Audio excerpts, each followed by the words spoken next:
అందరికీ నమస్కారం అండి. వీడియో చివరి వరకు చూడండి. నచ్చితే లైక్ చేయండి. శివునిని పూజించుటకు మహాశివరాత్రి కంటే మించిన పర్వదినము మరొకటి లేదు.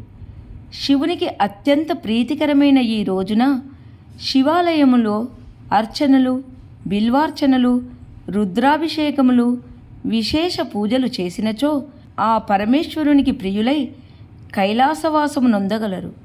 ఈ శివరాత్రి వ్రతమును ప్రతివారు స్త్రీ పురుష భేదము లేకుండా, జాతిమత కుల వివక్షతలు లేకుండా సర్వులు ఆచరింపవచ్చును. మహాశివరాత్రి నాడు జాగరణ చేసి శివుని సంకీర్తనలు, భజనలు, శివపురాణ శ్రవణములు చేసినచో కలుగు పుణ్యము ఇంత అంతని చెప్పుటకు వీలు లేదు. విశేష పుణ్యఫలప్రాప్తి సిద్ధించును. దీనికి నిదర్శనమే బోయవాని కథ. పూర్వము శబరీనది తీరమందు కులీనుడనే బోయవాడు కలడు. అతడు తన భార్యాబిడ్డలతో నివసించుచుండేడివాడు. అతడు రోజు అడవికి పోయి పశుపక్షాదులను, మృగాలను వేటాడి చంపి వాటి మాంసంతో తన భార్యాబిడ్డలను పోషించుకునేవాడు. అతనికి నిత్యము జీవితం ఒక గండు సమస్యగా ఉండేది.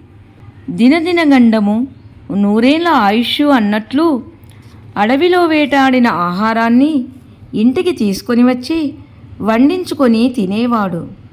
అయితే అమాయకులను దేవుడు ఆదుకున్నట్లు అతడు వేటలో కడు నేర్పరి. అతనికి నిత్యము వేట తప్ప మరొక ఆలోచన ఉండేది కాదు. క్రూర మృగాలను సైతము అతడు నేర్పుతో వేటాడి చంపి వీటి మాంసంతో జీవనం గడుపుకుంటూ ఉండేవాడు. అతడు కనిపిస్తే చాలు క్రూర సాధు జంతువులన్నీ పారిపోయేవి. అందుచే అడవిలో స్వేచ్ఛగా తన విల్లంబులతో సంచరించేవాడు. ఒకనాడు బోయవాడు యథాప్రకారము అడవికి వేటకై వెళ్ళగా ఒక్క జంతువు కూడా అతనికి కంటబడలేదు. సాయంత్రం కావస్తున్నది. రిక్త హస్తాలతో ఇంటికి వెళ్తే భార్యాబిడ్డలు ఎక్కడ పస్తులుండవలసి వస్తుందోనని ఎలాగైనా ఏదో ఒక జంతువును వేటాడి ఇంటికి తీసుకువెళ్ళాలనే నిర్ణయించుకొని వెంటనే వేటను తీవ్రతరం చేశాడు. అయినా అతని కృషి ఫలించలేదు. ఆకలి దప్పులు అధికమవసాగాయి. భార్యాబిడ్డల ఆలోచన అతని మనస్సును కృంగదీస్తుంది. పట్టుదల ఎక్కువయ్యింది. ఎంతసేపైనా సరే వేటాడి ఏదో ఒక మృగమును చంపి ఇంటికి తీసుకొని పోవాలనే నిశ్చయంతో అక్కడే ఉన్న ఒక మారేడు చెట్టు నెక్కి జంతువుల కోసము నిరీక్షించసాగాడు. ఎంతసేపటికి ఫలితం దక్కలేదు. ప్రొద్దుకూకింది. అర్ధరాత్రి అయ్యింది. అయినా పట్టు వీడలేదు. తెల్లవారుజామున చలి, మంచు అధికమవసాగింది. కొమ్మలను దగ్గరకు లాక్కొని ఆకుల చాటున తన శరీరాన్ని కప్పుకున్నాడు. అలా కప్పుకొనుచుండగా ఆ చెట్టు ఆకులు రాలి చెట్టు క్రిందనున్న శివలింగంపై పడసాగాయి. ఆనాడు మహాశివరాత్రి. ఆ రోజంతా ఏమీ తినక రాత్రంతా నిద్రించక ఉన్నాడేమో. మారేడు పత్రములు శివలింగంపై పడడంతో మారేడు దళములతో శివలింగార్చన చేసిన ఫలితము ఏమీ తినక మేల్కొని ఉండడంతో మహాశివరాత్రి ఉపవాసము, జాగరణ ఫలితాలు అతనికి తెలియకుండానే దక్కాయి. మహాశివరాత్రి ఫలితము బోయవానికి పూర్తిగా దక్కింది. బిల్వపత్రములు పూజ శివునికి శ్రేష్టమైనది. ఆ ఫలితమును కూడా దక్కించుకున్నాడు.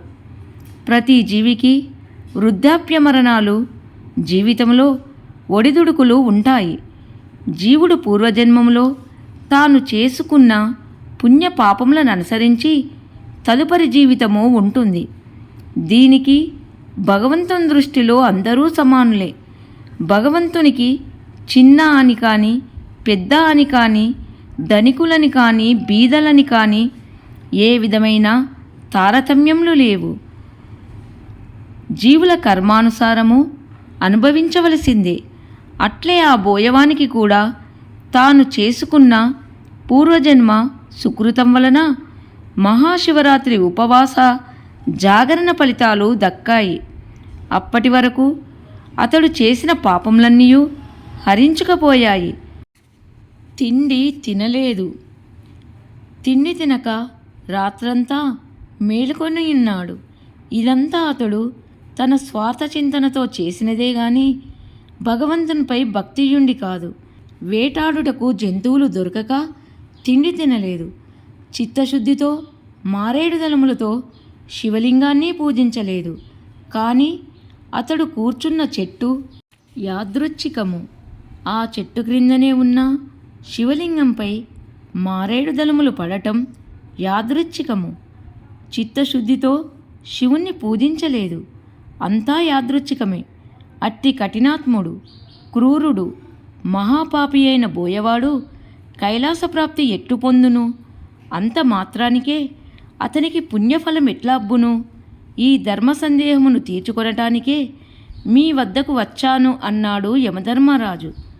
అంతటా చిద్విలాసమూర్తియగు సాంబశివుడు చిరునవ్వు నవ్వి, ఓ యమధర్మరాజా, ఇదొక ధర్మ సూక్ష్మము. అగ్నిని తెలిసి ముట్టుకున్నా తెలియక ముట్టుకున్నా అంటుకొని బాధించక మానదు గదా. అట్లే పాపపుణ్యములు తెలియక చేసినా తెలిసి చేసినా అంటక మానవు. కావున నాకత్యంత ప్రీతికరమైన శివరాత్రి నాడు ఆ బోయవాని కారణం వల్లనే గదా బిల్వపత్రములతో అర్చన జరిగినది. బోయవాని చిత్తం ఎట్లున్నను ఉపవాసము జాగరణ చేయుట జరిగినది. మహాశివరాత్రి నాడు ఎవరెట్లు శివలింగార్చన చేసినా పుణ్యము దక్కాలనే నియమము వలన ఆ బోయవాడు కూడా సర్వ పాప విముక్తుడై కైలాసప్రాప్తికి అర్హుడయ్యాడు. కావున బోయవానికి మహాశివరాత్రి ఫలము దక్కినది. అందుకే అతడు శివ సాయుధ్యాన్ని పొందగలుగుతున్నాడని వివరించాడు పరమేశ్వరుడు. యముడు ధర్మసూక్ష్మతను గ్రహించాడు. బోయవాడు శివసాయుధ్యమును పొందుట న్యాయమని భావించి పరమేశ్వరుని వద్ద సెలవు తీసుకొని తన నిజ నివాసానికి వెళ్ళిపోయాడు యముడు. అందరికీ ధన్యవాదములు.